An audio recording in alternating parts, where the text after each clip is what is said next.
warahmatullahi wabarakatuh. Kawan-kawan, untuk kali ini kita akan belajar mengenai sistem pengapian pada sepeda motor Miyuji ini. Bisa dilihat di sini di samping saya ini ada sebuah sepeda motor yaitu Miyuji. Sepeda motor ini sudah menggunakan sistem bahan bakar injeksi. Nah, untuk sistem pengapiannya ini masih juga tetap menggunakan koil. Nah, jadi sudah kita ketahui bahwasannya sistem pengapian itu terbentuk dari tegangan rendah menuju tegangan tinggi guna untuk membakar campuran bahan bakar yang ada di dalam silinder.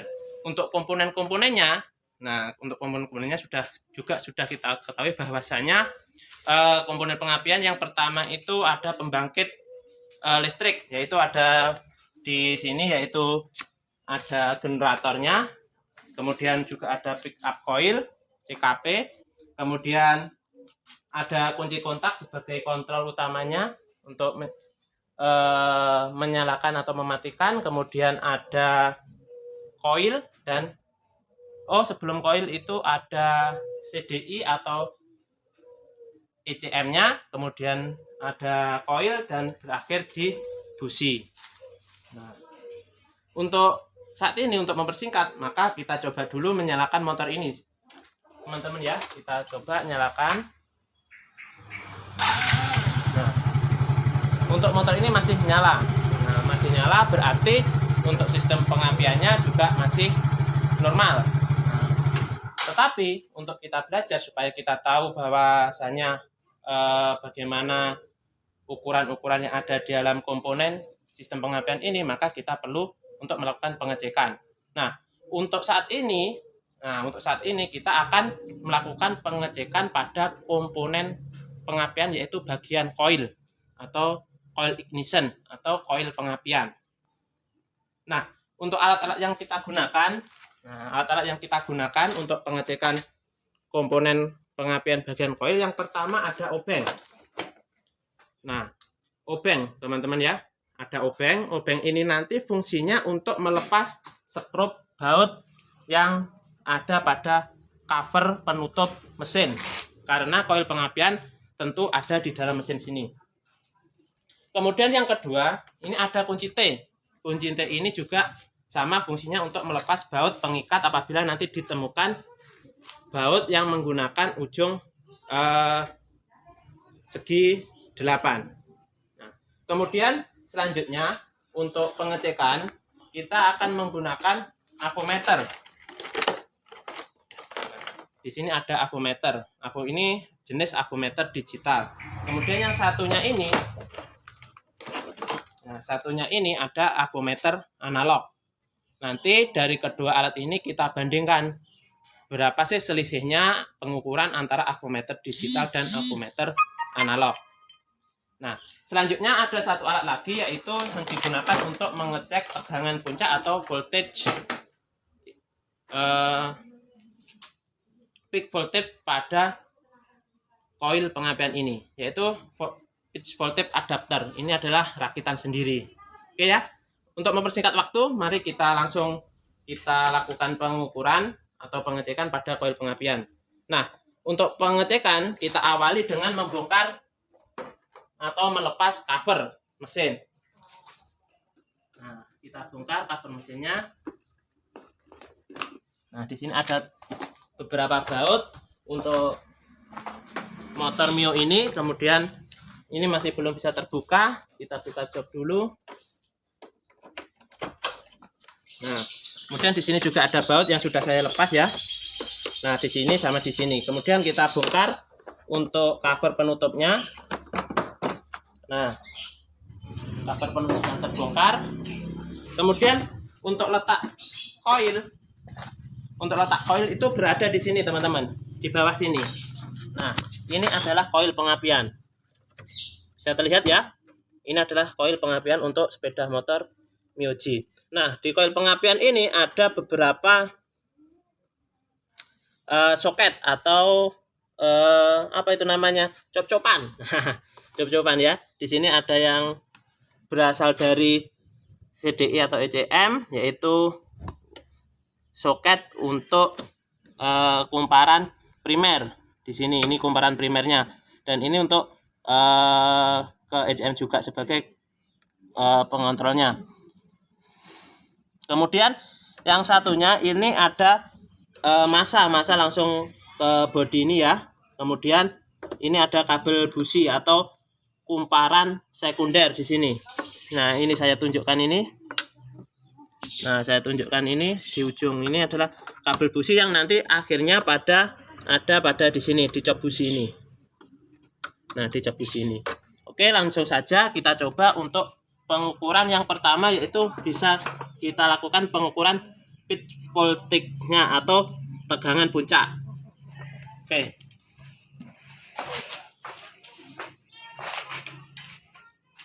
Untuk pengukuran tegangan puncak, alat yang kita gunakan yaitu tentu ada pitch voltage adapter. Nah, untuk pitch voltage adapter ini kita hubungkan dengan jalur atau soket pada kumparan primer yang positif, yaitu di sini tadi. Di sini. Kemudian yang satu ke masa bisa kita hubungkan di bodi sini. Nah, bisa terlihat ya di sini. Kemudian pertama kita coba menggunakan avometer digital. Untuk avometer digital kita arahkan ke 1000 volt DC volt atau volt arus searah. Nah, untuk di sini untuk yang konektor merah kita dapatkan positif, probe positif, kemudian probe negatif juga kita dapatkan probe negatif. Kemudian kita coba nyalakan mesin. Nah, setelah mesin nyala, ternyata di sini ada nilai untuk pitch voltage-nya yaitu 240. Nah, 240 DC volt. Ini hasil yang ditunjukkan oleh avometer digital. Kita coba untuk pengukuran menggunakan avometer analog.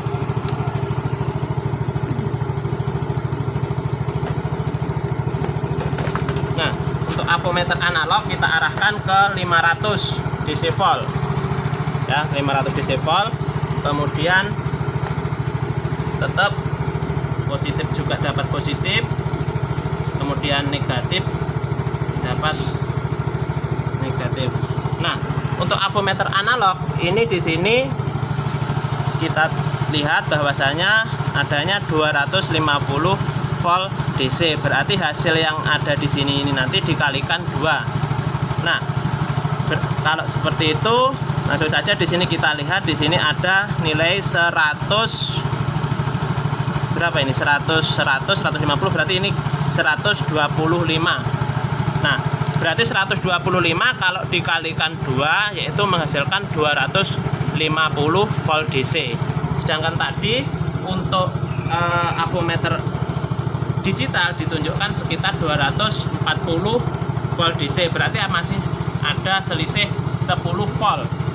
Oke ya teman-teman, ini adalah hasil pengukuran volt voltage pada sepeda motor Mio G. Nah, untuk selanjutnya kita akan melanjutkan dengan pengukuran hambatan atau resistansi pada koil pengapian ini. Untuk pengukuran hambatan, maka sepeda motor harus dimatikan dulu. Nah, supaya kita tidak kesetrum. Nah, kemudian ini kita lepas untuk pot voltage adapternya. Nah, langsung kita menggunakan pengukuran untuk kumparan primernya. Nah, untuk kumparan primer maka yang kita ukur adalah soket pada atau job-joban pada kumparan primer sama masa. Tetapi untuk pengukur kumparan supaya tidak ada gangguan atau hambatan lain, maka soket-soket yang ada di koil harus dilepas semua, termasuk kabel busi.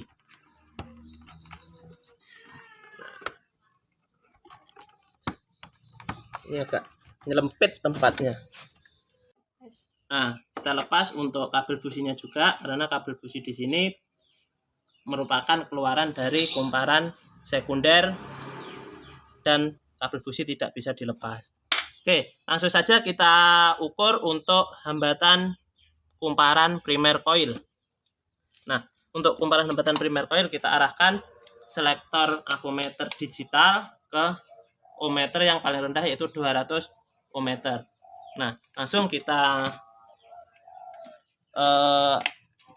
kita ukur, yaitu masukkan atau soket kumparan primer di sini ke prob negatif dan kumparan atau masanya keluarannya yaitu ada di prob yang di sini. Nah, bisa kita ketahui nilai yang ditunjukkan oleh ohmmeter yaitu 2,9 ohmmeter untuk avometer digital. Nah, kemudian kita coba untuk menggunakan avometer yang analog. Nah, untuk avometer analog kita arahkan selektor ke kali 1 ohm. Nah, kali 1 ohm kemudian kita ukur juga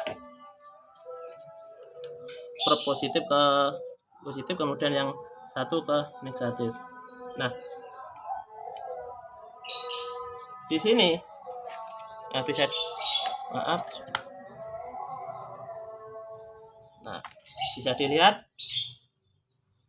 Nah, di sini ohmmeternya yaitu adalah 2 lebih, yaitu lebihnya ada 2, 3, 4, yaitu di strip yang ketiga. Oke ya, bisa dilihat. Oke, yaitu kalau tadi 2,8, kalau ini di 3 ohm, ada selisih 0,2 ohm. Oke, selanjutnya kita ukur untuk hambatan kumparan sekunder, yaitu negatif coil sama dengan dihubungkan atau diukur dengan kabel busi. Langsung saja kita ukur untuk prob positif. Nah, kita arahkan, tapi sebelumnya selektor kita arahkan ke arah selektor yaitu 200 kilo ohm. 200 kilo ohm. Kemudian prob positif. Kemudian yang satunya adalah negatif coil. Nah, bisa terlihat di situ ada nilai 16,5 kilo ohm. Nah, kelihatan ya. Nah, ini 16,5 kilo ohm. Nah, 16, kilo ohm. Kita coba untuk menggunakan avometer analog. Untuk avometer analog kita arahkan ke kali 1 kilo ohm. Nah, kemudian kita ukur juga. Nah, positif dapat positif, kemudian yang satunya ke negatif coil.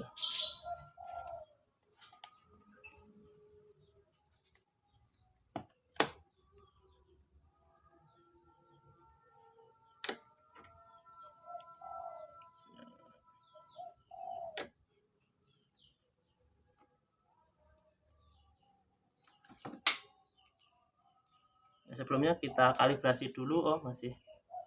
Nah, setelah kita kalibrasi baru kita gunakan untuk mengukur lagi.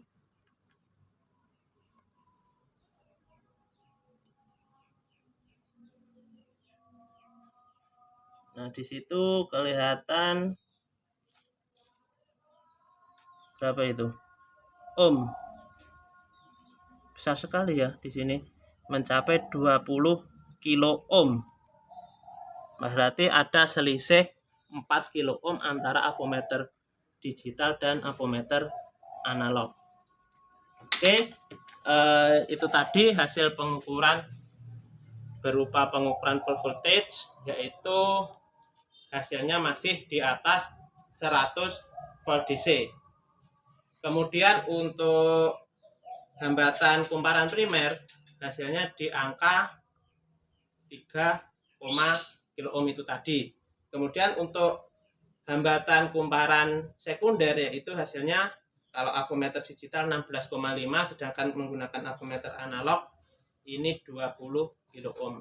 Jadi ada selisih. Nah, kemungkinan ya, selisih itu bisa disebabkan kondisi dari koil ini sendiri, yaitu karena motor ini tadi baru dipakai, kemudian menyebabkan temperatur pada koil naik.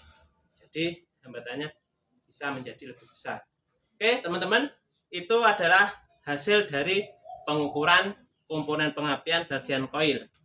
Nah, setelah kita lakukan pengukuran, ada baiknya kita rakit kembali soket-soket yang kita lepas tadi, yaitu adalah soket ke negatif koil. Kita pasang lagi, kemudian positif koil, dan kabel busi kita pasang lagi. Nah, sampai bunyi klek untuk kabel businya. Kemudian kita coba untuk nyalakan motor lagi. Motor tetap masih bisa hidup. Oke, gitu saja percobaan atau pengukuran komponen koil pada sepeda motor Yamaha Miyuji, yaitu FI atau fuel injection.